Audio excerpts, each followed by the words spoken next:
where this topic is concerned, no, explicit teaching, explicit instruction, is for you to plan for a lesson that uses the explicit teaching procedure.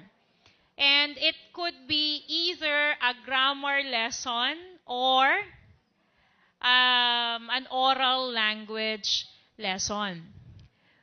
Or no, you could actually have something that connects the two. What you saw in the video of Teacher Eve significantly is significantly a lesson on panghalip, no, grammatica. But if you noticed, even in her explanation, her focus on the use of grammar structures was in a more spoken manner. In the same way that this particular lesson is very strong on the spoken aspect. And this is really an oral language lesson. It just so happens that it is anchored on the use of he and she. Because it is inevitable that there is an element of grammar when you speak. That's inevitable. But unlike the older students of Teacher Eve who could decode and encode even if they have a difficult time, this lesson shows or attempts to show a form of grammar use that is oral in nature. There is a point where the kids have seat work, but it is something that is highly manageable and somehow serves some kind of a waiting purpose as the teacher attempts to listen to each kid speak. There is always a difficulty trying to assess oral language skills. And honestly, this is the only lesson so far that I have seen which is conscious in its efforts to make sure that before the lesson ends, the teacher gets an opportunity to listen to each child. I am giving you this long introduction so that even as I walk you through each part, you get to comment right away on what could be better and how it could actually be adjusted or revised for your purposes. Even to the point of saying that is impossible or that is not probably impossible, that's too difficult to do for our teacher. So what if we do it this way? But as it was yesterday, it's the speaking component that is difficult to assess. And this time, in the new curriculum, you don't have the word speaking. It is oral language that is used. So for example, in the objective, to use he and she appropriately. But these are grade 1 kids. Do you expect them to write, he is handsome. She is dancing. I mean, the kids cannot write yet. So that is the nature of the kids.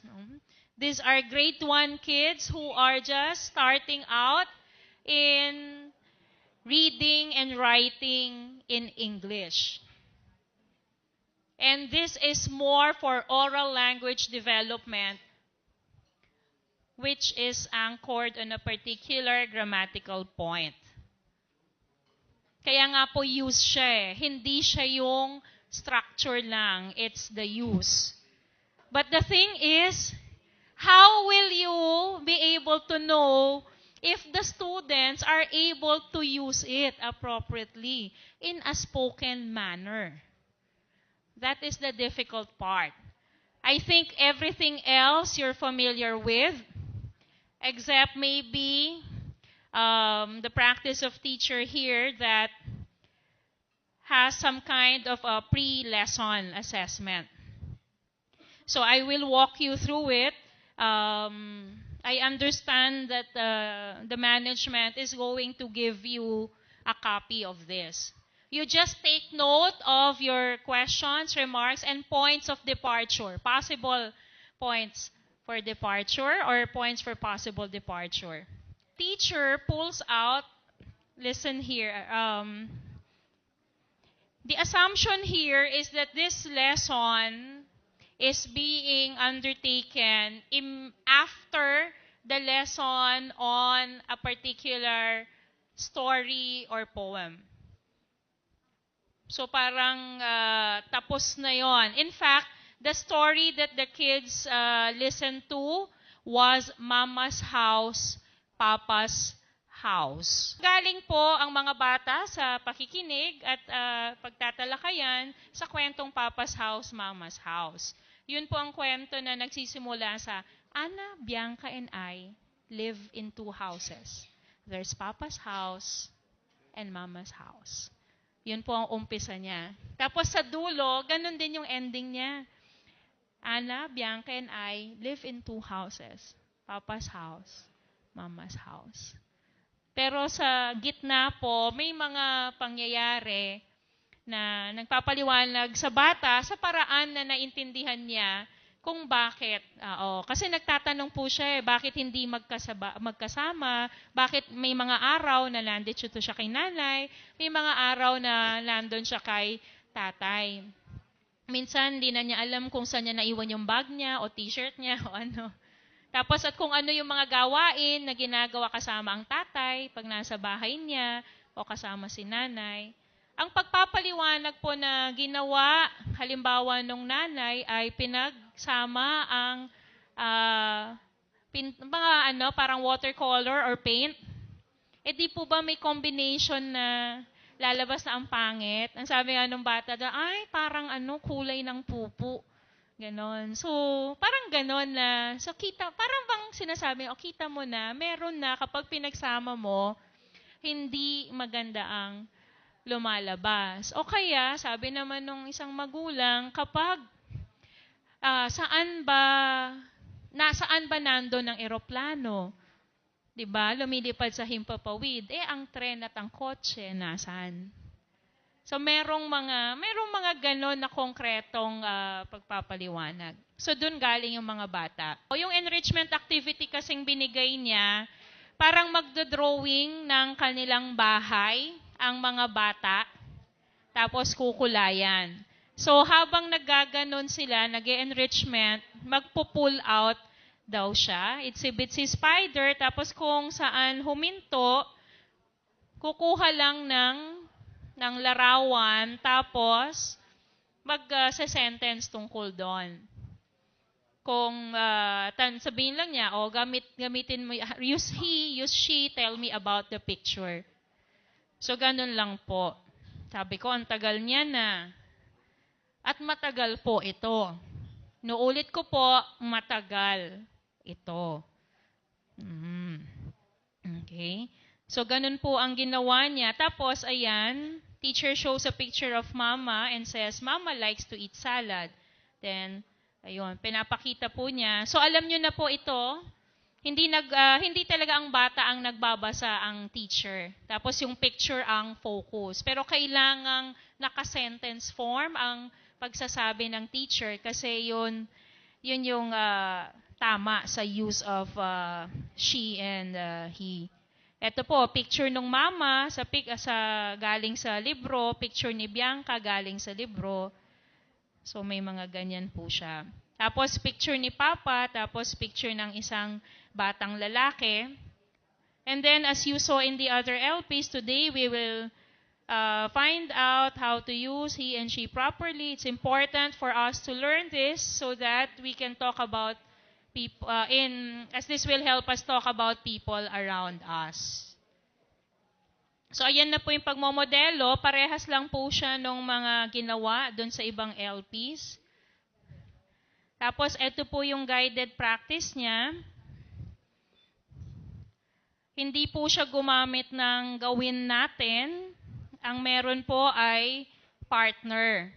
So, we do it, pero nagfe-feedback na lang po siya. Di ba sabi ko dun sa isang slide, yung guided practice, pwedeng grupo, pwedeng pair, pwedeng individually, pwede rin buong klase. So, diskarte na po talaga yan kung ano ang masubra.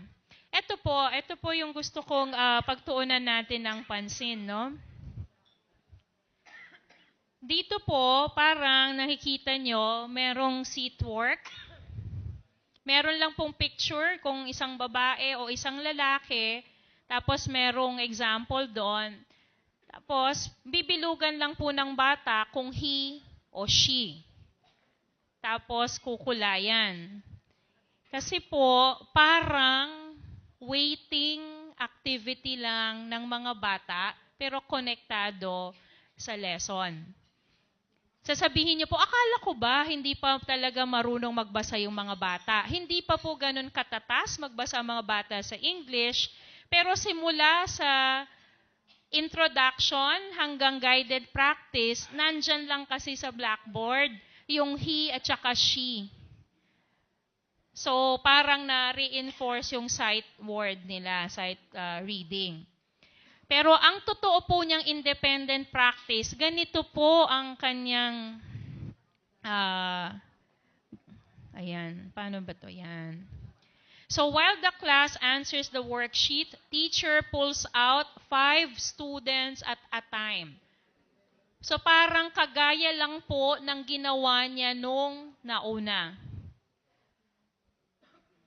Tapos, balik na naman doon sa, okay, Itsy Bitsy Spider, or pwedeng ibang kanta naman. Or pwedeng bola lang yan, di ba? O kung ano pa mang palarong klase. So, inulit lang po niya yung ginawa niya kanina. Tapos, meron lang po siyang ganon. If the performance of the children in the oral independent practice is good, then the IP can serve as the post-lesson assessment. Children whose performance in the IP is not satisfactory will be retaught and given additional practice work similar to the GP and IP above until mastery is attained. Pero ano na to, outside class time. So ganun po yung ano niya, yung ginawa niya, ganun, kaya yun ang nakalagay sa plano. Kailangan ko po sabihin sa inyo na ang mga estudyante niya ay hindi 50. Okay? Kaya di ba, I mean, tapat na po ako at diretsahan mula pa man nung una.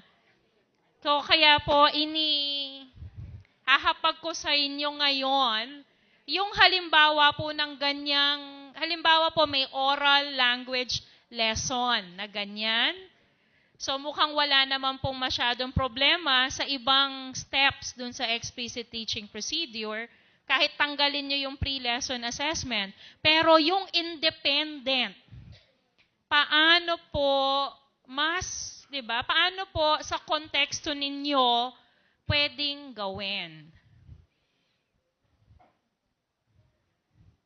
Kasi ito lang po yung naisip ni Teacher Michelle at kinaya po niyang gawin kasi hindi 50 yung mga bata. Kasi ang mangyayari po dyan, at a minimum, 2 beses siguro. Hindi, at a minimum, 1 beses lang bubunot ang bata. Babae man o lalaki ang nasa larawan, dapat alam niya kung paano. He is a boy, she is a girl. Parang kahit ganun lang ka-simple yung sabihin ng bata. Or kahit may konting mali sa grammar, di ba? At least yung he at she ang target mo. Minsan nga pwedeng sabihin, he pretty boy, no? No, she smile, ganon. Yung, di ba minsan ganon? Pero ang punto, kita mo na alam niya, pag she, babae, pag he, lalaki, at isa lang. Ma'am, share ko lang kasi ako meron lang 35 pupils. So if you're asking for a strategy or assessment in order for me to know if they understood the lesson, usually ma'am, ginagawa ko po is partner talk. You partner them with, you partner a girl and a boy, and he will say something. Magsasabi po siya ng tungkol dun sa kaklase niya, using your lesson if he's a boy, you use the he, and if it's a girl, you use she. In that way, you can assess, ma'am. Yes, ma'am. That will only take around kung 1 minute per kid, 35 minutes. Actually, it won't take a minute for one kid, ma'am. 30 seconds, perhaps. Kung 35 kids po, pwede yan. Isa-isa, di ba? Wala nang waiting time. Apo. But then again, ma'am, syempre, apo, consider din natin, ma'am, kasi I am teaching SSES class, ma'am. So, Special Science Elementary. Oo, kaya naman. At least may disclosure na gano'n, na yung 35 kids are your special science class. Oh, kaya talagang 30 seconds kaya. Pero kung yung regular po ng klase ng mga bata, ay, ma'am, ikaw. Through games, the one presented a while ago, right? You will get representative of a boy and a girl, and then the teacher will be giving particular situation to that kid or child, and then let them identify. And then let them answer. So, yun, medyo kabawasan ng oras. Okay? So mga ilang minuto po yan aabot para mapakinggan ng teacher bawat bata. Kaya naman pag what is she doing, sinabi mo na she. Oo. Di ba? Pwedeng what is Jennifer doing, or what is Julia doing, or something like that. Oo. Pero ang concern ko lang, ma'am, doon, kung random, hindi mo rin malalaman kung ilan lang, kasi pwedeng yung mga natawag mo maayos, pero yung mga hindi natawag, hindi pa pala gets. Oo. The next day, Pwedeng the next day. would it be possible if the target of the discussant or the teacher is to really individually assess if they have learned the concept of he or she? Pwedeng on the second day, the half will be given that avenue to show their learning. Possibility po yun na spread out yung pakikinig ng teacher. Basta lang po nadidiskartihan ng hindi naman off. Baka mamaya, the following day, pinasok mo yung 10 pa, halimbawa, medyo parang na-out of place na doon sa lesson. Yun po yung if our purpose is really to find out if the kids were able to achieve the objective, then we have to find a way. It's the most, I think, to me, it's the most difficult. No, this oral language is speaking in the old curriculum. Kasi po, I'm aware of all those performance, activities, and tasks later on, but those come so much later, and they are one-shot deals. And sometimes it might be a little too late to make an intervention. Tapos halos tapos yung opportunity for each one to really speak in those performance tasks is not as much as you would want to. So yun po yung mga possibilities and suggestions na nabanggit so far. Ano pa po pwedeng i-share ng iba? Paano po ginagawa sa region nyo? Baka po merong tayong masuggest. Pictures, ma'am. In a box, o yung tinatawag nating Pandora's box. Bubunot lang, and then pag picture po ng boy, gagawin po ng bata, sasabihin po niya maaring, he is a boy, or he is, pag babae na po, she.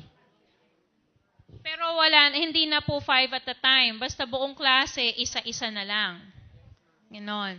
So, basta handa po tayo dun sa, maaring sabihin ng teacher, ang tagal niyan. 'Di ba? Tapos yung ibang bata na naghihintay sa turn nila, kung 40, 45, apo. Yeah. Hindi, yung ano po, if we are conservative about it, kung bawat isang bata yan, sabihin na lang nating 30 minuto na lang.